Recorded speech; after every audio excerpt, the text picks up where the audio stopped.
नमस्कार दोस्तों। किस्से गलियारों के आपका स्वागत करता है। आज की कहानी है हतक। लेखक सआदत हसन मंटो। दिन भर की थकी मांदी वो अभी अभी अपने बिस्तर पर लेटी थी और लेटते ही सो गई थी। म्युनिसिपल कमेटी का दरोगाए सफाई, जिसे वो सेठ जी के नाम से पुकारा करती थी, अभी अभी उसकी हड्डियां पसलियां झंझोड़ कर शराब के नशे में चूर घर वापस गया था। वो रात को वहीं ठहर जाता था, मगर उसे अपनी धर्मपत्नी का बहुत ख्याल था, जो उससे बेहद प्रेम करती थी। वो रुपए जो उसने अपनी जिस्मानी मशक्कत के बदले उस दारोगा से वसूल किए थे, उसकी चुस्त और थूक से भरी चोली के नीचे से ऊपर को उभरे हुए थे। कभी कभी सांस के उतार चढ़ाव से चांदी के ये सिक्के खनखनाने लगते, तो उनकी खनखनाहट उसके दिल की गैर आहंग धड़कनों में घुल मिल जाती। ऐसा मालूम होता कि इन सिक्कों की चांदी पिघलकर उसके दिल के खून में टपक रही है। उसका सीना अंदर से तप रहा था। ये गर्मी कुछ तो उस ब्रांडी के बायस थी जिसका अद्धा दारोगा अपने साथ लाया था, और कुछ उस बेवड़ा का नतीजा थी जो सोडा खत्म हो जाने पर दोनों ने पानी मिलाकर पी थी। वो सांगवान के लंबे और चौड़े पलंग पर औंधे मुंह लेटी हुई थी। उसकी बाहें जो कांधों तक नंगी थीं, पतंग की उस कांप की तरह फैली हुई थी जो ओस में भीग जाने के बायस पतले कागज से जुदा हो जाए। दाएं बाजू की बगल में शिकन आलूद गोश्त उभरा हुआ था, जो बार बार मोड़े जाने के बायस नीली रंगत इख्तियार कर गया था, जैसे नुची हुई मुर्गी की खाल का एक टुकड़ा वहां पर रख दिया गया हो। कमरा बहुत छोटा था, जिसमें बेशुमार चीजें बेतरतीबी के साथ बिखरी हुई थीं। तीन चार सूखे सड़े चप्पल पलंग के नीचे पड़े थे, जिनके ऊपर मुंह रखकर एक खारिज ज़दा कुत्ता सो रहा था और नींद में किसी गैर मरई चीज का मुंह चिढ़ा रहा था। इस कुत्ते के बाल जगह जगह से खारिश के बायस उड़े हुए थे। दूर से अगर कोई इस कुत्ते को देखता तो समझता कि पैर पहुंचने वाला पुराना टाट दोहरा करके जमीन पर रखा है। उस तरफ छोटे से दीवारगीर पर सिंगार का सामान रखा था। गालों पर लगाने की सुर्खी, होठों की सुर्ख बत्ती, पाउडर, कंघी और लोहे के पिन, जो वो गालिबन अपने जूड़े में लगाया करती थी। पास ही एक लंबी खूंटी के साथ सब्ज तोते का पिंजड़ा लटक रहा था, और तोता गर्दन को अपनी पीठ के बालों में छुपाए सो रहा था। पिंजड़ा कच्चे अमरूद के टुकड़ों और गले हुए संगतरे के छिलकों से भरा पड़ा था। इन बदबूदार टुकड़ों पर छोटे छोटे काले रंग के मच्छर या पतंगे उड़ रहे थे। पलंग के पास ही बेंत की एक कुर्सी पड़ी थी, जिसकी पुस्त सिर टेकने के बायस बेहद मैली हो रही थी। इस कुर्सी के दाएं हाथ को एक खूबसूरत तिपाई थी, जिस पर हिज मास्टर्स बायस का पार्टेबल ग्रामोफोन पड़ा था। इस ग्रामोफोन पर मैड़े काले कपड़े की हालत बहुत बुरी थी। जंग आलूद सुइयां तिपाई के अलावा कमरे के हर कोने में बिखरी हुई थीं। इस तिपाई के ऐन ऊपर दीवार पर 4 फ्रेम लटक रहे थे, जिनमें मुख्तलिफ आदमियों की तस्वीरें जुड़ी हुई थीं। इन तस्वीरों से जरा इधर हटकर, यानी दरवाजे में दाखिल होते ही बाईं तरफ की दीवार के कोने में गणेश जी की शोख रंग तस्वीर थी, जो ताजा और सूखे हुए फूलों से लदी हुई थी। शायद ये तस्वीर कपड़े के किसी थान से उतारकर फ्रेम में जड़ाई गई थी। इस तस्वीर के साथ ही छोटे से दीवारगीर पर जो कि बेहद चिकना हो रहा था। तेल की एक प्याली धरी थी जो दिए को रोशन करने के लिए वहां रखी गई थी। पास ही दिया पड़ा था जिसकी लौ हवा बंद होने के बायस माथे के तिलक की मांदिक सीधी खड़ी थी। इस दीवारगीर पर धूप की छोटी बड़ी मरोड़ियां भी पड़ी थी। जब वो बोहनी करती थी तो दूर ही से गणेश जी की इस मूर्ति से रुपया छुआकर और फिर अपने माथे के साथ लगाकर उन्हें अपनी चोली में रख लिया करती थी। उसकी छातियां चूंकि काफ़ी उभरी हुई थीं, इसलिए वो जितने रुपए भी अपनी चोली में रखती महफूज पड़े रहते थे।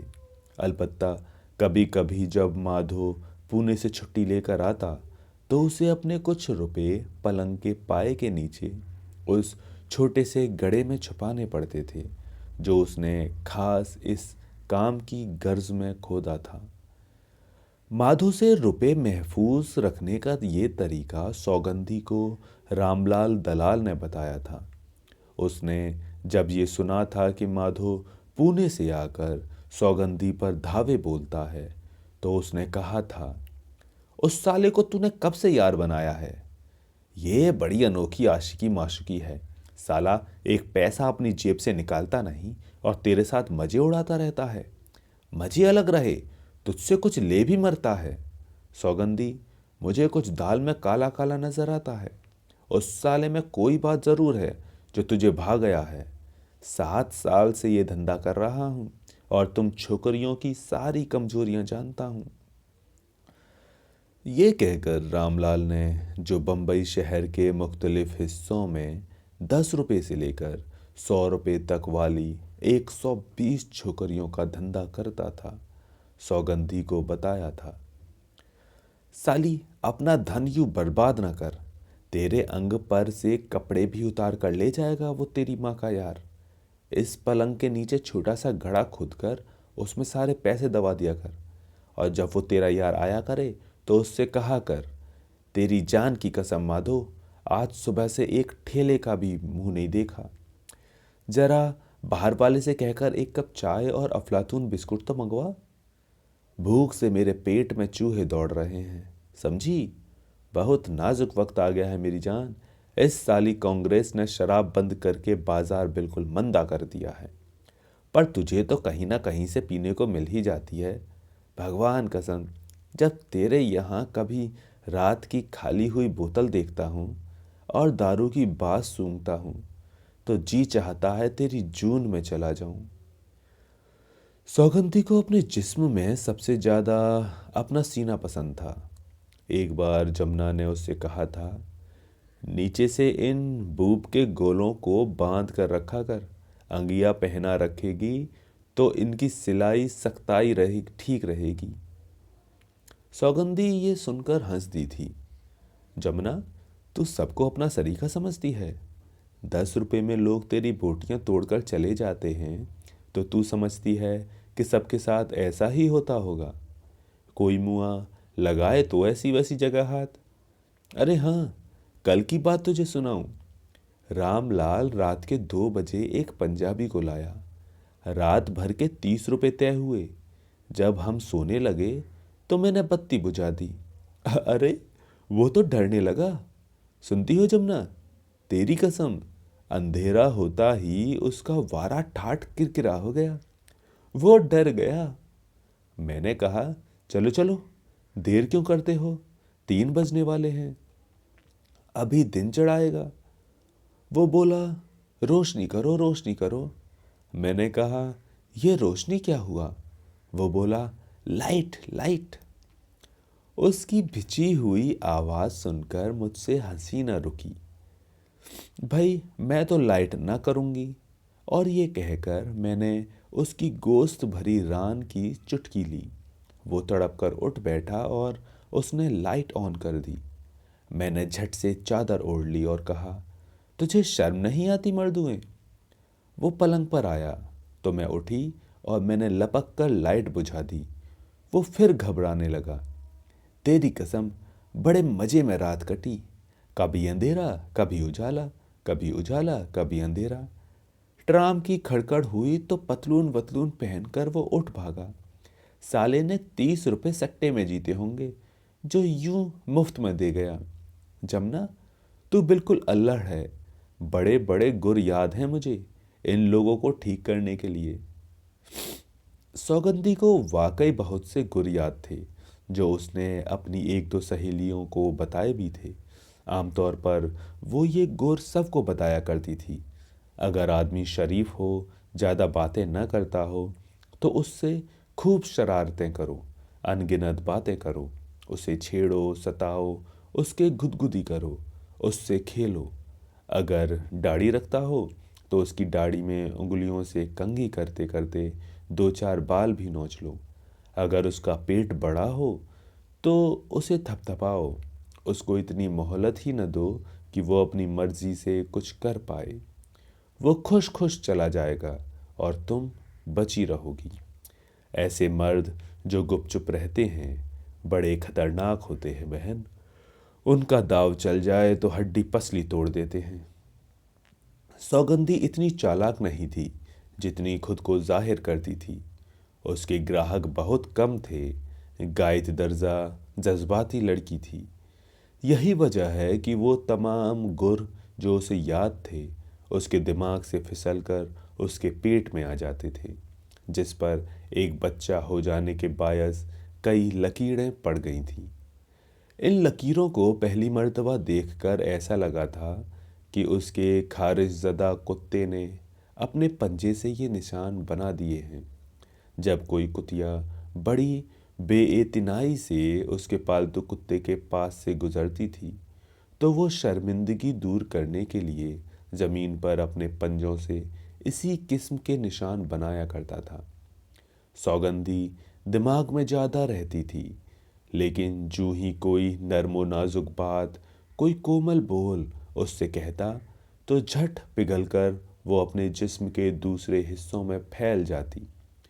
गो मर्द और औरत के जिस्मानी मिलाप को उसका दिमाग बिल्कुल फिजूल समझता था, मगर उसके जिस्म के बाकी आज़ा सबके सब उस मिलाप के बहुत बुरी तरह कायल थे। उसके आज़ा थकन चाहते थे, ऐसी थकन जो उन्हें झंझोड़ कर, उन्हें मार कर सुलाने पर मजबूर कर दे। ऐसी नींद जो थक कर चूर चूर हो जाने के बाद आए। कितनी मज़ेदार होती है वो बेहोशी जो मार खाकर बद बद ढीले हो जाने पर तारी होती है। कितना आनंद देती है। कभी ऐसा मालूम होता है कि तुम हो और कभी ऐसा मालूम होता है कि तुम नहीं हो, और इस होने और न होने के बीच में कभी कभी ऐसा भी महसूस होता है कि तुम हवा में बहुत ऊंची जगह लटके हुए हो। ऊपर हवा, नीचे हवा, दाएं हवा, बाएं हवा, बस हवा ही हवा। और फिर इस हवा में दम घुटना भी एक खास मजा देता है। बचपन में जब वो आंख मिचोली खेला करती थी और अपनी माँ का बड़ा संदूक खोलकर उसमें छुप जाया करती थी, तो नाकाफी हवा में दम घुट जाने के साथ साथ पकड़े जाने के खौफ से वो तेज धड़कन जो उसके दिल में पैदा हो जाया करती थी, उसे कितना मजा दिया करती थी। सौगंधी चाहती थी कि अपनी सारी जिंदगी किसी ऐसे ही संदूक में छुपकर गुजार दे, जिसके बाहर उसको ढूंढने वाले फिरते रहें। कभी कभी उसको ढूंढ निकालें कि फिर वो भी उनको ढूंढने की कोशिश करें। ये जिंदगी जो वो 5 बरसों से गुजार रही थी, आंख मिचोली ही तो थी। कभी वो किसी को ढूंढ लेती थी और कभी कोई उसे ढूंढ लेता था। बस यूं ही उसका जीवन बीत रहा था। वो खुश थी, इसलिए कि उसको खुश रहना पड़ता था। हर रोज रात को कोई ना कोई मर्द उसके चौड़े सांगवानी पलंग पर होता था, और सौगंधी, जिसको मर्दों को ठीक करने के बेशुमार गुर याद थे, इस बात का बार बार तहैया करने पर भी वो उन मर्दों की कोई ऐसी वैसी बात नहीं मानेगी और उनके साथ बड़े रूखेपन के साथ पेश आएगी। हमेशा अपने जज्बात के धारे में बह जाया करती थी और फ़कत एक प्यासी औरत रह जाया करती थी। हर रोज़ रात को उसका पुराना या नया मुलाकाती उससे कहा करता था, सौगंधी, मैं तुझसे प्रेम करता हूँ। और सौगंधी ये जानते हुए भी कि वो झूठ बोल रहा है, बस मौन हो जाती और ऐसा महसूस करती थी जैसे सचमुच उससे प्रेम किया जा रहा है। प्रेम कितना सुंदर बोल है। वो चाहती थी कि इस प्रेम को पिघलाकर अपने अंग अंग पर मल ले, इसकी अपने बदन पर मालिश कर ले कि सारे का सारा उसके मसामों में रच बस जाए। या फिर वो खुद उसके अंदर चली जाए, सिमट सिमटा कर उसके अंदर दाखिल हो जाए और ऊपर से ढकना बंद कर दे। कभी कभी जब प्रेम किए जाने का जज्बा उसके अंदर बहुत शिद्दत इख्तियार कर लेता, तो कई बार उसके जी में आता कि अपने पास पड़े हुए आदमी को अपनी गोद में लेकर थपथपाना शुरू कर दे और लोरियां देकर उसे अपनी गोद ही में सुला दे। प्रेम कर सकने की अहलियत उसके अंदर इस कदर ज़्यादा थी कि हर उस मर्द से जो उसके पास आता था वो मोहब्बत कर सकती थी और फिर उस मोहब्बत को निभाह भी सकती थी। वो अब तक 4 मर्दों से अपना प्रेम निभा ही तो रही थी, जिनकी तस्वीरें उसके सामने दीवार पर लटक रही थी। हर वक्त ये एहसास उसके दिल में मौजूद रहता था कि वो बहुत अच्छी है। ये अच्छापन मर्दों में क्यों नहीं होता, ये बात उसकी समझ में नहीं आती थी। एक बार आईना देखते हुए बेइख्तियार उसके मुंह से निकल गया था, सौगंधी, तुमसे जमाने ने अच्छा सलूक नहीं किया। ये जमाना यानी 5 बरसों के ये दिन और उनकी ये रातें उसके जीवन के हर तार के साथ वाबस्ता था। गो इस जमाने से उसको खुशी नसीब नहीं हुई थी जिसकी ख्वाहिश उसके दिन में मौजूद थी। ताहम वो चाहती थी कि यूं ही उसके दिन बीतते चले जाएं। उसे कौन से महल खड़ा करना थे जो रुपए पैसे का लालच करती। 10 रुपये उसका आम निर्ख था, जिसमें से 2.5 रुपये रामलाल अपनी दलाली के काट लेता था। 7.5 रुपये उसे रोज मिल ही जाया करते थे, जो उसकी अकेली जान के लिए काफ़ी थे। माधो जब पुणे से बकौल रामलाल दलाल सौगंधी पर धावे बोलने के लिए आता था, तो वो 10-15 रुपये खिराज भी अदा कर देती थी। ये खिराज सिर्फ इस बात का था कि सौगंधी को उससे कुछ वो हो गया था। रामलाल दलाल ठीक कहता था कि उसमें ऐसी कोई बात जरूर थी जो सौगंधी को बहुत भा गई थी। सौगंधी से जब माधो की पहली मुलाकात हुई थी तो उसने कहा था, तुझे लाज नहीं आती अपना भाव करते? जानती है तू मेरे साथ किस चीज का सौदा कर रही है और मैं तेरे पास क्यों आया हूं? छी छी छी, 10 रुपये, और जैसा कि तू कहती है 2.5 रुपये दलाल के, बाकी रहे 7.5, रहे ना 7.5। अब इन 7.5 रुपये में तू मुझे ऐसी चीज देने का वचन देती है जो तू दे ही नहीं सकती, और मैं ऐसी चीज लेने आया हूं जो मैं ले ही नहीं सकता। मुझे औरत चाहिए, पर तुझे क्या इस वक्त इस घड़ी मर्द चाहिए? मुझे तो कोई औरत भी भा जाएगी, इसलिए कि मुझे औरत चाहिए। पर तुझे क्या मैं जचता हूँ? तेरा मेरा नाता ही क्या है?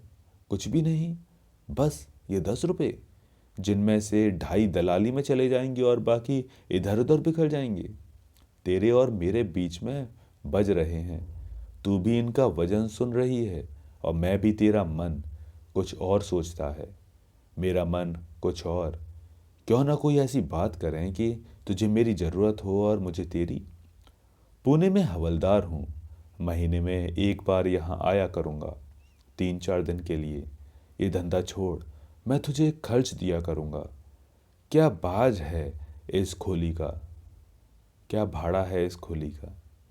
माधो ने और भी बहुत कुछ कहा था, जिसका असर सौगंधी पर इस कदर ज़्यादा हुआ था कि वो चंद लम्हात के लिए खुद को हवलदारनी समझने लगी थी।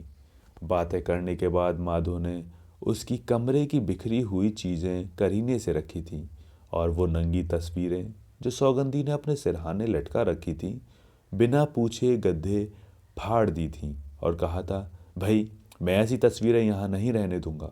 और पानी का ये घड़ा देखो तो कितना मैला है।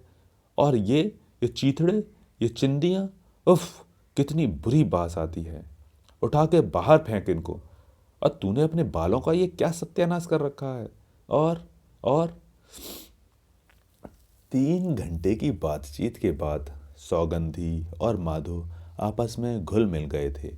और सौगंधी को तो ऐसा महसूस हुआ था कि वो बरसों से हवलदार को जानती है।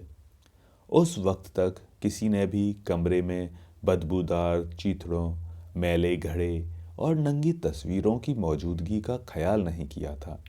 और न कभी किसी ने उसको ये महसूस करने का मौका दिया था कि उसका एक घर है जिसमें घरेलूपन आ सकता है। लोग आते थे और बिस्तर तक की गिलाज़त को महसूस किए बगैर चले जाते थे। कोई सौगंधी से ये नहीं कहता था, देखो तो आज तेरी नाक लाल हो रही है, कहीं जुकाम ना हो जाए तुझे, ठहर मैं तेरे वास्ते दवा लाता हूँ। माधो कितना अच्छा था। उसकी हर बात बाबत तोला और पाव रत्ती की थी। क्या खरी खरी सुनाई थी उसने सौगंधी को। उसे महसूस होने लगा था कि उसे माधो की ज़रूरत है। चुनाचे उन दोनों में संबंध हो गया।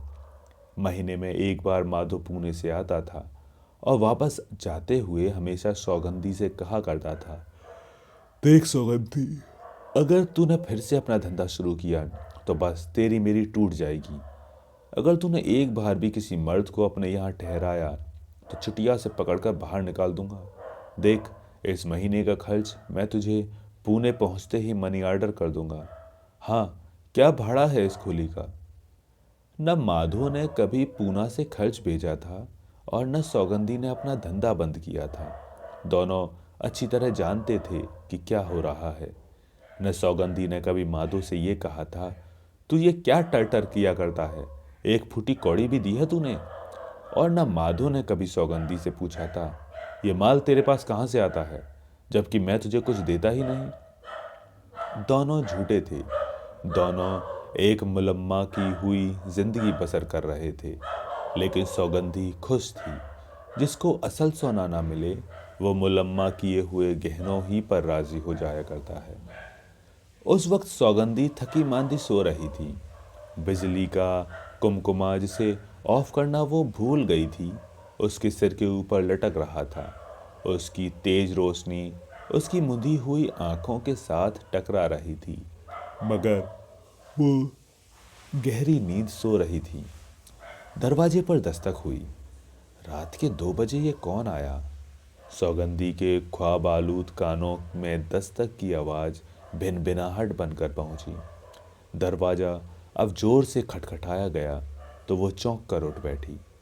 2 मिली जुली शराबों और दांतों की रेखों में फंसे हुए मछली के रेशों ने उसके मुंह के अंदर ऐसा लुआब पैदा कर दिया था जो बेहद कसैला और लेसदार था।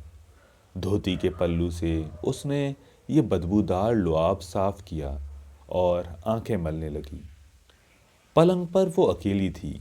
झुककर उसने पलंग के नीचे देखा। उसका कुत्ता सूखे हुए चप्पलों पर मुंह रखे सो रहा था और नींद में किसी गैर मरई चीज का मुंह चिढ़ा रहा था। और तोता पीठ के बालों में सिर दिए सो रहा था। दरवाजे पर फिर दस्तक हुई। सौगंधी बिस्तर पर से उठी। उसका सिर दर्द के मारे फटा जा रहा था। घड़े से पानी का एक डोगा निकालकर उसने कुल्ली की और दूसरा डोगा गटागट पीकर उसने दरवाजे का पट थोड़ा सा खोला और कहा, रामलाल। रामलाल, जो बाहर से दस्तक देते देते थक गया था, भिन्ना कर कहने लगा, तुझे सांप सूख गया था क्या, या क्या हो गया था। 1 क्लॉक से बाहर खड़ा दरवाजा खटखटा रहा हूं, कहाँ मर गई थी। फिर आवाज दबाकर उसने हौले से कहा, अंदर कोई है तो नहीं। जब सौगंधी ने कहा नहीं तो रामलाल की आवाज फिर ऊंची हो गई, तो दरवाजा क्यों नहीं खोलती। भाई हद हो गई, क्या नींद पाई है। यूं एक एक छोकरी उतारने में 2-2 घंटे सिर खपाना पड़े तो मैं अपना धंधा कर चुका। अब तू मेरा मुंह क्या देखती है? झटपट ये धोती उतार कर वो फूलों वाली साड़ी पहन, बॉर्डर बॉर्डर लगा और चल मेरे साथ। बाहर मोटर में एक सेठ बैठे तेरा इंतजार कर रहे हैं। चल चल, एकदम जल्दी कर। सौगंधी आराम कुर्सी पर बैठ गई और रामलाल आईने के सामने अपने बालों में कंघा करने लगा। सौगंधी ने तिपाई की तरफ हाथ बढ़ाया और बाम की शीशी उठाकर उसका ढकना खोलते हुए कहा, रामलाल, आज मेरा जी अच्छा नहीं। रामलाल ने कंघी दीवार गिर पर रख दी और मुड़कर कहा, तो पहले ही कह दिया होता। सौगंधी ने माथे और कनपटियों पर बाम मलते हुए रामलाल की गलतफहमी दूर की। ये बात नहीं रामलाल, ऐसे ही मेरा जी अच्छा नहीं, बहुत पी गई। रामलाल के मुंह में पानी भर आया। थोड़ी बची हो तो ला, जरा हम भी मुंह का मजा ठीक कर लें। सौगंधी ने बाम की शीशी टिपाई पर रख दी और कहा, बचाई होती तो ये मुंह सिर में दर्द ही क्यों होता। देख रामलाल, वो जो बाहर मोटर में बैठा है, तू उसे अंदर ही ले आ। रामलाल ने जवाब दिया, नहीं भाई, वो अंदर नहीं आ सकते, जेंटलमैन आदमी हैं। वो तो मोटर को गली के बाहर खड़ी करते हुए भी घबराते थे। तू कपड़े वपड़े पहन ले और जरा गली की नुक्कड़ तक चल, सब ठीक हो जाएगा। 7.5 रुपए का सौदा सौगंधी इस हालत में, जबकि सिर में शिद्दत का दर्द हो रहा था, कभी कबूल न कर दी। मगर उसे रुपयों की सख्त ज़रूरत थी। उसके साथ वाली खुली में एक मद्रासी औरत रहती थी, जिसका खाविंद मोटर के नीचे आकर मर गया था। इस औरत को अपनी जवान लड़की समेत वतन जाना था। उसके पास चूंकि किराया ही नहीं था, इसलिए वो कसम पुरसी की हालत में पड़ी हुई थी। सौगंधी ने कल ही उसको ढाढ़स दी थी और उससे कहा था, बहन तू चिंता ना कर, मेरा मर्द पुणे से आने ही वाला है, मैं उससे कुछ रुपए लेकर तेरे जाने का बंदोबस्त कर दूंगी। माधो पूना से आने वाला था, मगर रुपयों का बंदोबस्त तो सौगंधी को ही करना था। चुनाचे वो उठी और जल्दी जल्दी कपड़े तब्दील करने लगी। 5 मिनटों में उसने धोती उतारकर फूलों वाली साड़ी पहनी और गालों पर सुर्ख पाउडर लगाकर तैयार हो गई। घड़े के ठंडे पानी का एक और डोंगा पिया और रामलाल के साथ हो ली। गली, जो कि छोटे शहरों के बाजारों से भी कुछ बड़ी थी, बिल्कुल खामोश थी। गैस के वो लैंप जो खंभों पर जड़े हुए थे, पहले की निस्बत बहुत धुंधली रोशनी दे रहे थे। जग के बायस उनके शीशों को गदला कर दिया था। इस अंधी रोशनी में गली के आखिरी सिरे पर एक मोटर नजर आ रही थी। कमजोर रोशनी में उस स्याह रंग की मोटर का साया और रात के पिछले पहर की भेदों भरी खामोशी, सौगंधी को ऐसा लग रहा था कि उसके सिर का दर्द फजा पर भी छा गया है।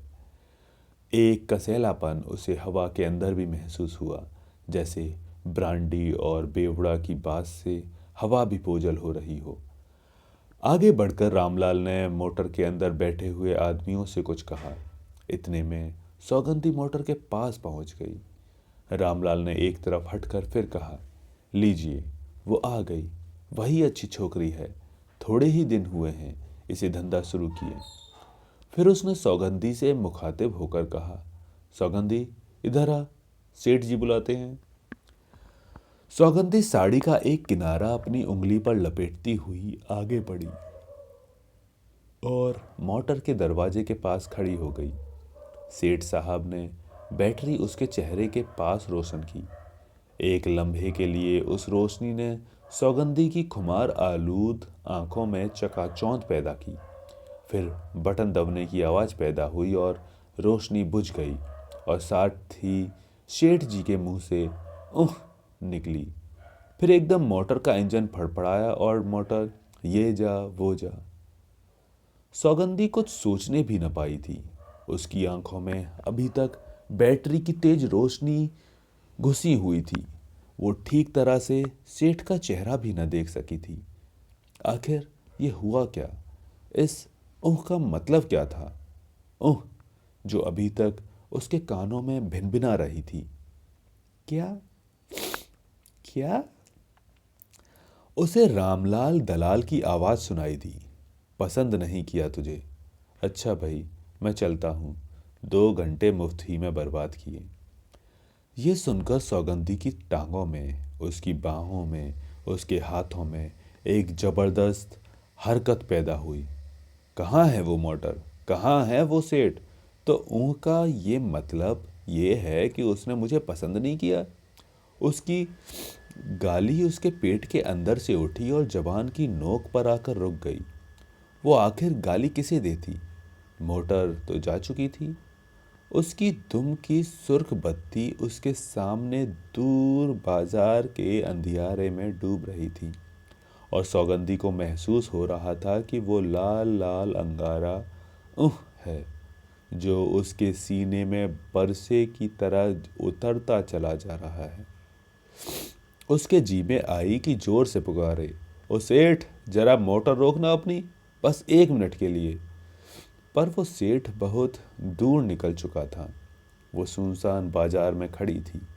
फूलों वाली साड़ी जो वो खास खास मौक़ों पर पहना करती थी, रात के पिछले पहर की हल्की फुल्की हवा में लहरा रही थी।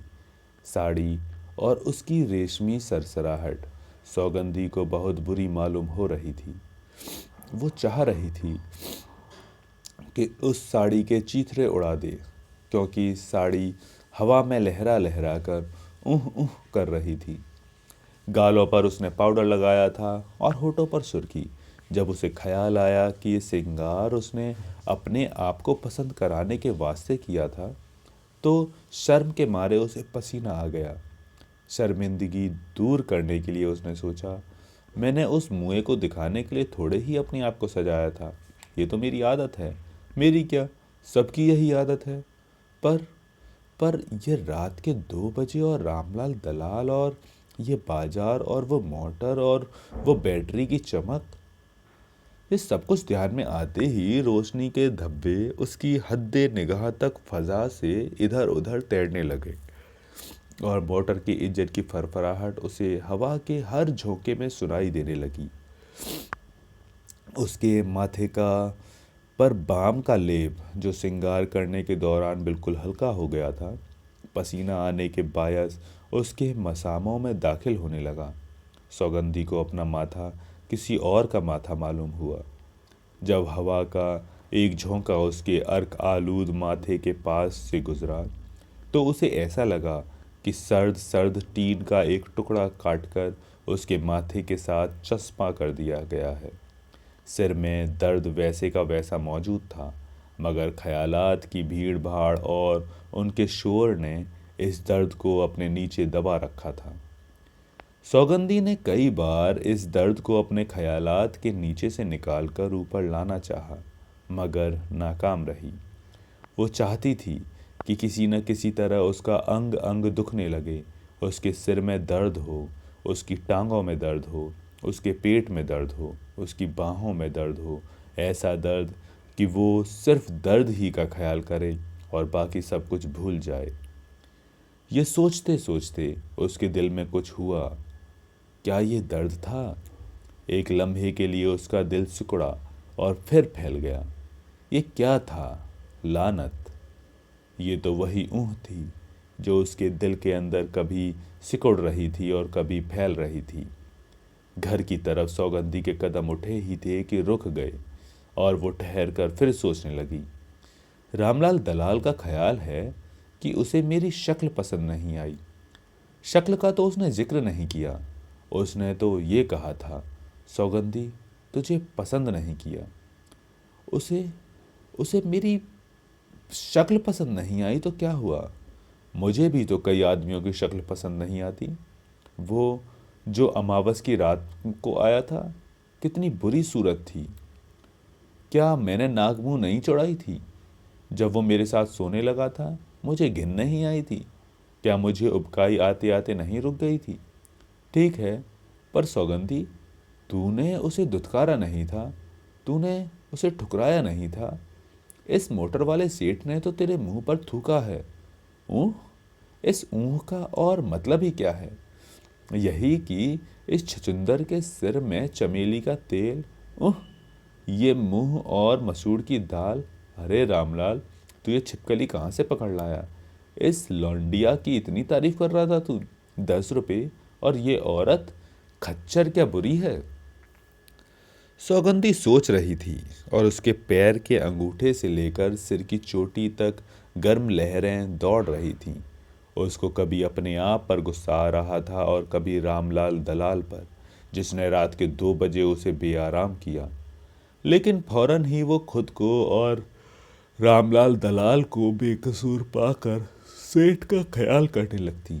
सेठ का ख्याल आते ही उसकी आंखें, उसके कान, उसकी बाहें, उसकी टांगें, उसका सब कुछ पीछे को मुड़ जाता कि वो उस सेठ को कहीं देख पाए।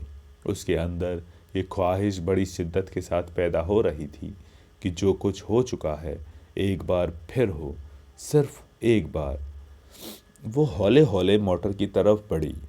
मोटर के अंदर से एक हाथ बैटरी निकाले और उसके चेहरे पर रोशनी फेंक और ऊह की आवाज़ आए, और सौगंधी अंधाधुंध अपने दोनों पंजों से सेठ का मुंह नोचना शुरू कर दे।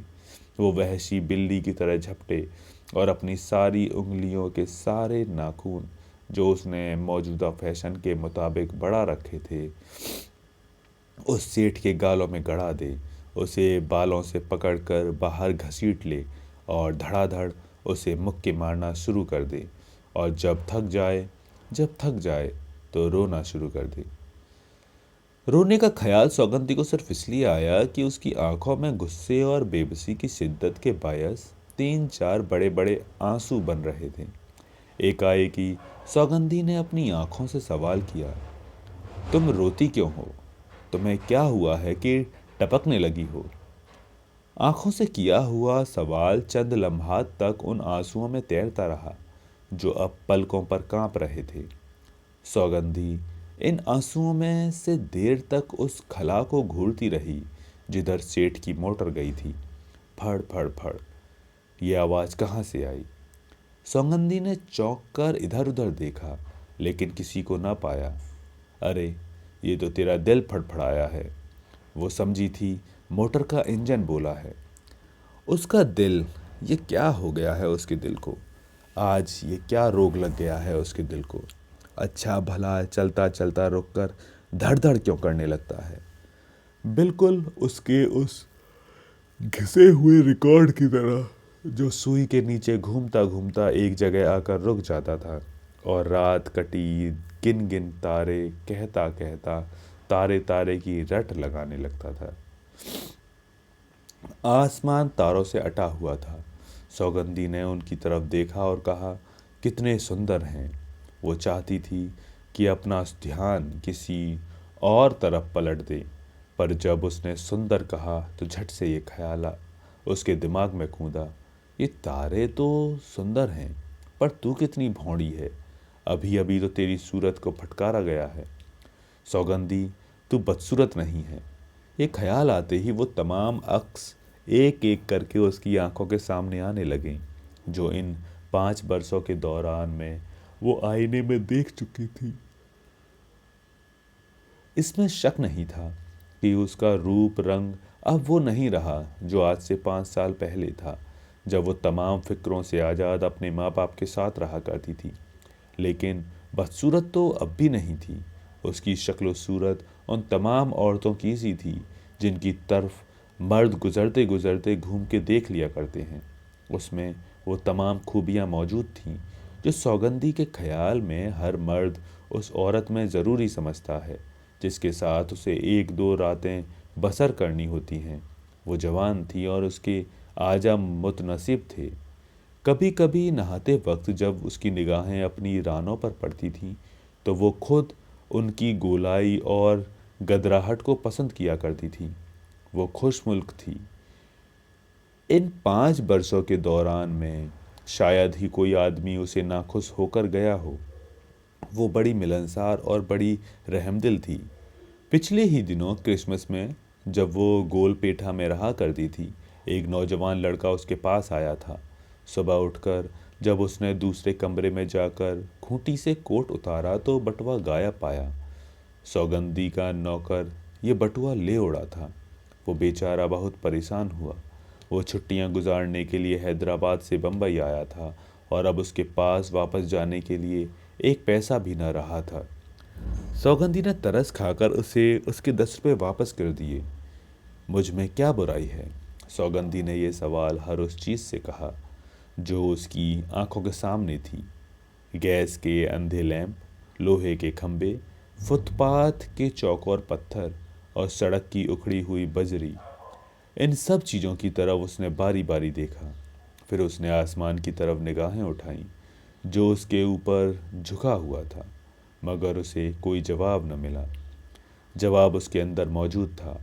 वो जानती थी कि वो बुरी नहीं, अच्छी है, पर वो चाहती थी कि कोई उसकी तायीद करे, कोई कोई उस वक्त उसके कंधे पर हाथ रखकर सिर्फ इतना कह दे, सौगंधी, कौन कहता है कि तू बुरी है? जो तुझे बुरा कहे वो आप बुरा है। नहीं, ये कहने की भी कोई खास ज़रूरत नहीं। किसी का इतना कह देना ही काफ़ी है कि सौगंधी तू बहुत अच्छी है। वो सोचने लगी कि वो क्यों चाहती है कोई उसकी तारीफ़ करे। इससे पहले उसे इस बात की इतनी शिद्दत से ज़रूरत महसूस नहीं हुई थी। आज क्यों वो बेजान चीज़ों को भी ऐसी नज़रों से देख रही है जैसे उन पर अपने अच्छे होने का एहसास तारी करना चाहती है। उसके जिस्म का ज़र्रा ज़र्रा क्यों माँ बन रहा है? वो माँ बनकर धरती की हर शय को अपनी गोद में लेने के लिए क्यों तैयार हो रही है? उसका जी क्यों चाहता है कि सामने वाले गैस के आहनी खंबे के साथ चिमट जाए और उसके सर्द लोहे पर अपना गाल रख दे। उसके गर्म गर्म गाल लोहे की सारी सर्दी चूस ले। थोड़ी देर के लिए उसे ऐसा महसूस हुआ कि गैस के अंधे लैंप, लोहे के खंभे, फुटपाथ के चौकोर पत्थर और हर वो शय जो रात के सन्नाटे में उसके आसपास हैं, हमदर्दी की नज़रों से उसे देख रही हैं। उसके ऊपर झुका हुआ आसमान जो मटियाले रंग की मोटी चादर मालूम हो रहा था और जिसमें बेशुमार सुराग हो रहे थे, उसकी बातें समझ रहा है। उसे ऐसा भी लग रहा था कि वो तारों की टिमटिमाहट भी समझ रही है। लेकिन उसके अंदर ये क्या गड़बड़ है? वो क्यों अपने अंदर उस मौसम की फसा महसूस कर रही है जो बारिश से पहले देखने में आया करता है? सौगंधी का जी चाह रहा था कि उसके जिस्म का हर मसाम खुल जाए और जो कुछ उसके अंदर उबल रहा है मसामों के रास्ते बाहर निकल आए। पर ये कैसे हो? कैसे हो? गली के नुक्कड़ पर वो खत डालने वाले लाल भबके के पास खड़ी थी। हवा के तेज झोंके से उस भबके की आहनी जबान जो उसके खुले हुए मुंह में लटकती रहती है लड़खड़ाती तो सौगंधी की निगाहें यक बेयक उस तरफ उठ जाती जिधर मोटर गई थी, मगर उसे कुछ नजर ना आता। उसकी जबरदस्त आरजू थी कि मोटर एक बार फिर आए और ना आए। भला से मैं अपनी जान क्यों बेकार हलकान करूं? घर चलते हैं और आराम से लंबी तान कर सोते हैं। इन झगड़ों में रखा ही क्या है? मुफ्त की दर्द सरी ही तो है। चल सौगंधी, घर चल, ठंडे पानी का एक डोंगा पी और थोड़ा सा बाम मसल कर सो जा। फर्स्ट क्लास नींद आएगी और सब ठीक हो जाएगा। सेठ और उसकी मोटर की ऐसी तैसी। ये सोचते हुए उसके ख्यालात का बोझ हल्का हो गया, जैसे वो किसी ठंडे तालाब से नहा धोकर बाहर निकली हो। जिस तरह पूजा करने के बाद उसका जिस्म हल्का हो जाता था, उसी तरह अब उसका जिस्म हल्का हो गया था। जब वो घर की तरफ चलने लगी तो ख्यालात का बोझ न होने के बायस उसके कदम कई बार लड़खड़ाए। जब वो अपने घर के पास पहुंची तो एक टीस के साथ फिर तमाम वाक़ा उसके दिल में उठा और दर्द की तरह उसके रुएं रुएं पर छा गया। उसके कदम फिर बोझिल हो गए और वो इस बात को शिद्दत के साथ महसूस करने लगी कि घर से बुलाकर बाहर बाजार में उसके मुंह पर रोशनी का चांटा मारकर एक आदमी ने उसकी अभी अभी हतक की है। इस ख्याल के आते ही उसने अपने पसलियों पर किसी के सख्त अंगूठे का दबाव महसूस किया, जैसे कोई उसे भेड़ बकरी समझते हुए सख्ती से दबा दबा कर देख रहा हो कि गोश्त है भी या बाल ही बाल हैं। उस सेठ ने परमात्मा करे सौगंधी ने चाहा कि उस सेठ को बद्दुआ दे, मगर फिर उसने सोचा कि बद्दुआ देने से क्या बनेगा। मज़ा तो जब था कि वो सामने होता और वो उसके वजूद के हर जर्रे पर लानतें लिखती, उसके मुंह पर कुछ ऐसे अल्फाज कहती कि फिर वो ज़िंदगी भर बेचैन रहता। कपड़े फाड़ कर उसके सामने नंगी हो जाती और कहती, यही लेने आया था ना तू, ले, दाम दिए बिना ले ले इसे। पर जो कुछ मैं हूँ, जो कुछ मेरे अंदर छुपा है, वो तू तो क्या, तेरा बाप भी नहीं खरीद सकता। इंतकाम के नए नए तरीके उसके जेहन में आ रहे थे, मगर उस सेठ से एक बार, सिर्फ एक बार उसकी मुठभेड़ हो जाए तो वो ये करे नहीं, ये नहीं, ये करे। यूं उससे इंतकाम ले, नहीं यूं नहीं यूं। वो सेठ उसे एक बार मिल जाए तो वो उसे एक छोटी सी गाली ही दे दे, बस सिर्फ एक छोटी सी गाली, जो सेठ की नाक पर चिपक मक्खी की तरह बैठ जाए और हमेशा वही जमी रहे। इसी उधेड़बुन में वो दूसरी मंजिल पर अपनी खोली के पास पहुंच गई। चोली में से चाबी निकालकर उसने ताला खोलने के लिए हाथ बढ़ाया तो चाबी हवा ही में घूमकर रह गई। कुंदे में ताला नहीं था। सौगंधी ने किवाड़ अंदर की तरफ ढकेले तो हल्की सी चरचराहट पैदा हुई। अंदर से किसी ने कुंडी खोली तो दरवाजे ने जम्हाई ली। सौगंधी अंदर दाखिल हो गई। माधो मूंछों में हंसा और दरवाजा बंद करके सौगंधी से कहने लगा, तो आज तूने मेरा कहा मान ही लिया। सुबह की सैर तंदुरुस्ती के लिए बहुत अच्छी होती है। हर रोज इसी तरह सुबह उठकर घूमने जाया करेगी तो तेरी सारी सुस्ती दूर हो जाएगी और वो तेरी कमर का दर्द भी गायब हो जाएगा, जिसकी बाबत तू आए दिन शिकायत किया करती है। विक्टोरिया गार्डन तक तो हो ही आई होगी तू, क्यों? सौगंधी ने कोई जवाब न दिया और न ही माधो ने जवाब पाने की ख्वाहिश जाहिर की। दरअसल जब माधो बात किया करता था तो उसका मतलब ये नहीं होता था कि सौगंधी उस बात में ज़रूर हिस्सा ले, और जब सौगंधी कोई बात किया करती थी तो ये ज़रूरी नहीं होता था कि माधो उस बात में हिस्सा ले। चूंकि कोई ना कोई बात करना होती थी, इसलिए दोनों में से एक कुछ ना कुछ कह दिया करता था। माधो बेंत की कुर्सी पर बैठ गया, जिसकी पुश्त पर उसके तेल से चिपड़े हुए सिर ने मैल का एक बहुत बड़ा धब्बा बना रखा था। फिर वो टांग पर टांग रखकर अपनी मूछों पर उंगलियां फेरने लगा। सौगंधी पलंग पर बैठ गई और माधो से कहने लगी, मैं आज तेरा ही इंतजार कर रही थी। माधो सटपटाया, इंतजार? तुझे कैसे मालूम हुआ कि मैं आज आने वाला हूं? मैंने रात तुझे सपने में देखा था। यकायक उठ बैठी तो कोई भी न था। सो जी ने कहा, चलो कहीं बाहर घूम आए। और माधो खुश होकर बोला, और मैं आ गया। भाई, बड़े लोगों की बातें बड़ी पक्की होती हैं। किसी ने ठीक ही कहा है कि दिल को दिल से राह होती है। तूने ये सपना कब देखा था? सौगंधी ने जवाब दिया, 4 बजे के करीब। माधो कुर्सी पर से उठकर सौगंधी के पास बैठ गया। और मैंने तुझे ठीक 2 बजे सपने में देखा, जैसे तू फूलों वाली साड़ी, अरे बिल्कुल यही साड़ी पहने मेरे पास खड़ी है। और तेरे हाथों में क्या था? तेरे हाथों में, हाँ, तेरे हाथों में रुपयों से भरी थैली थी। तूने वो थैली मेरी झोली में रख दी और कहा, माधो तू चिंता क्यों करता है, ले ये थैली। अरे तेरे मेरे रुपए क्या दो हैं? सौगंधी, तेरी जान की कसम। बस फौरन उठा और टिकट कटाकर इधर का रुख किया। क्या सुनाऊं, बड़ी परेशानी है। बैठे बिठाए एक केस हो गया है। अब 20-30 रुपए हो तो इंस्पेक्टर की मुट्ठी गरम करके छुटकारा मिले। थक तो नहीं गई? तू लेट जा, मैं तेरे पैर दबा देता हूँ। सैर की आदत ना हो तो थकान हो ही जाया करती है। इधर मेरी तरफ पैर करके लेट जा। सौगंधी लेट गई। दोनों बाहों का तकिया बनाकर वो उस पर सिर रखकर लेट गई और उस लहजे में, जो उसका अपना नहीं था, माधो से कहने लगी, माधो, ये किस मुए ने तुझ पर केस किया है? जेल वेल का डर हो तो मुझसे कह दे। 20-30 तो क्या, 100-50 भी ऐसे मौक़ों पर पुलिस के हाथ में थमा दिए जाएं तो फायदा अपना ही होता है। जान बची सो लाखों पाए। बस बस, अब जाने दे, थकान को ज़्यादा नहीं है। मुट्ठी चा पी छोड़ और मुझे सारी बात सुना। केस का नाम सुनते ही मेरा दिल धक धक करने लगा है। वापस कब जाएगा तू? माधो के सौगंधी के मुंह से शराब की बास आई। उसने ये मौका अच्छा समझा और झट से कहा, दोपहर की गाड़ी से वापस जाना पड़ेगा। अगर शाम तक इंस्पेक्टर को 50-100 न थमाए तो ज़्यादा देने की ज़रूरत नहीं। मैं समझता हूँ 50 में काम चल जाएगा। 50?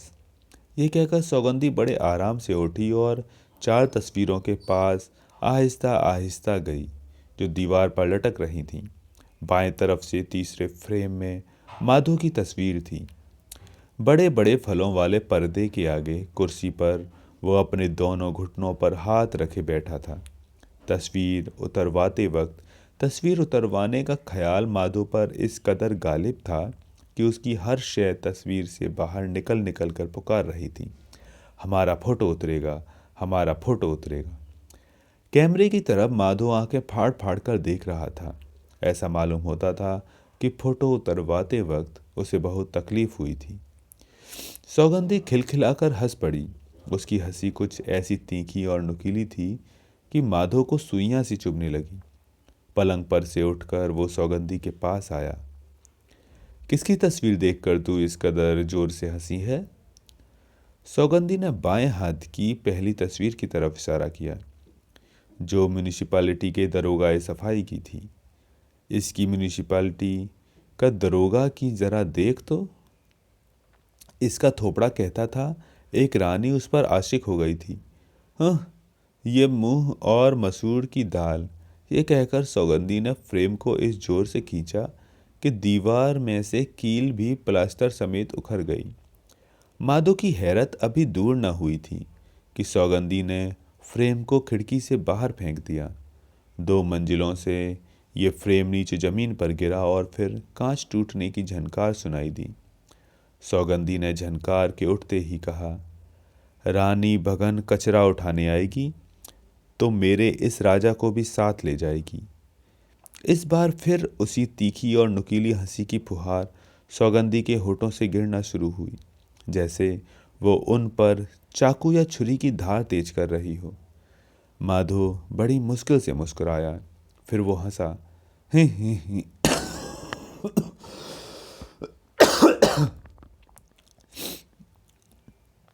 एक हाथ से सौगंधी ने पगड़ी वाले की तस्वीर उतारी और दूसरे हाथ उस फ्रेम की तरफ बढ़ाया जिसमें माधो का फोटो जड़ा था।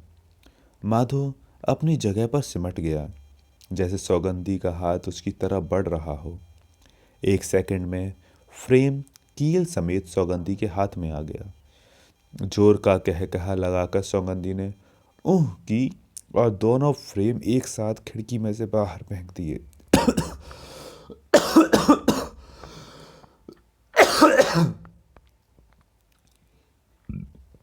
2 मंजिलों में से जब दोनों फ्रेम जमीन पर गिरे और कांच टूटने की आवाज़ आई तो माधो को ऐसे मालूम हुआ कि उसके अंदर कोई चीज़ टूट गई है।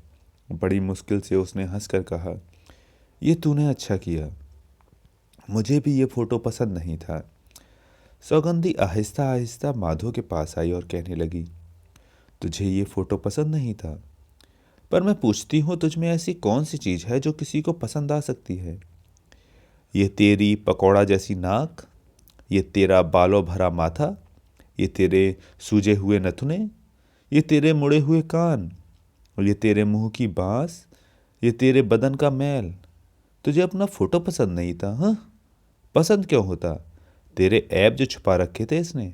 आजकल जमाना ही ऐसा है, जो ऐब छुपाए वही बुरा। माधो पीछे हटता गया। आखिर जब वो दीवार के साथ लगा तो उसने अपनी आवाज़ में जोर पैदा करके कहा, देख सौगंधी, मुझे ऐसा दिखाई देता है कि तूने फिर अपना धंधा शुरू कर दिया है। अब मैं तुझसे आखिरी बार कहता हूँ। सौगंधी ने माधो की बात काट दी और माधो के लहजे में कहना शुरू किया, अगर तूने फिर से अपना धंधा शुरू किया तो बस तेरी मेरी टूट जाएगी। अगर तूने फिर किसी को अपने यहाँ ठहराया तो मैं चुटिया से पकड़कर तुझे बाहर निकाल दूंगा। इस महीने का खर्च मैं तुझे पौना पहुँचते ही मनी ऑर्डर कर दूंगा। हाँ, क्या भाड़ा है इस खोली का? माधो चकरा गया।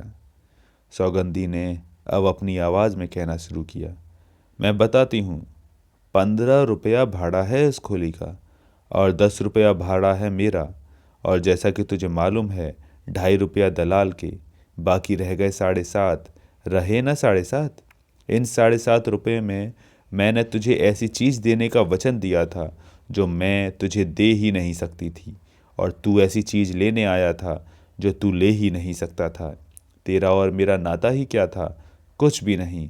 बस 10 रुपये तेरे और मेरे बीच में बज रहे थे। पहले तेरे और मेरे बीच में 10 रुपये बजते थे, आज 50 रुपये बज रहे हैं। तू भी इनका बजना सुन रहा है और मैं भी इनका बजना सुन रही हूँ।